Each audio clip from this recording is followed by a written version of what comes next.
Gusto mo ba na siya ay mas lalong mababaliw sa kakaisip sa'yo pagkatapos mong gawin ang ritual na ito? Lalong-lalo na ikaw ay baliwala na niya at gusto mo na siya na naman ang mababaliw sa kakaisip sa'yo. Kaya gawin mo itong ritual na ibabahagi ko sa inyo ngayon. Ito'y napaka-epektibo at napakadali pong gawin at paniguradong ito ay makakatulong sa inyo, lalong-lalo na kung ikaw ay binaliwala na talaga ng partner mo. Basta dapat 100% ang paniniwala mo sa mga ganitong pamamaraan. Pwede mo ito gawin sa kahit na anong araw, basta gawin mo ito bago ka matulog. Ang gagawin mo lamang, kumuha ka ng papel at panulat at isulat mo sa papel ang kanyang tunay na pangalan at apelido ng 7 beses. At pagkatapos, kumuha ka rin ng buti ng mineral o buti ng soft drinks ay pwedeng gamitin.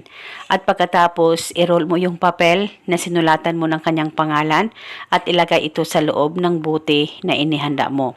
At nang malagay mo na, ay maglagay ka rin ng kaunting asin. At pagkatapos ay hawakan mo muna saglit ang buti. Hawakan ito sa 2 kamay mo. Isipin mo siya, mag-focus at mag-concentrate ka at banggitin mo lamang ang pangalan at apelido niya ng 7 beses. Wala na po kayong kailangan pang ibulong na spell, basta banggitin mo lamang ang pangalan at apelido niya ng 7 beses. At pagkatapos ay pwede mo nang itago itong buti sa safe na walang makakakita at makakaalam. Pwedeng takpan o pwedeng hindi, depende po sa inyo. At itago ito hanggang kailan mo gusto. At paniguradong siya na naman ang mababaliw sa kakaisip sa'yo. Basta gawin mo itong ritual bago ka matulog. At paniguradong ito ay makakatulong upang mapanatili ang pagmamahalan at magandang relasyon ninyong dalawa ng partner mo. Basta magtiwala lang, gawin sa mabuti at hilingin ng buong puso. At eto muna sa ngayon, maraming salamat po sa panonood.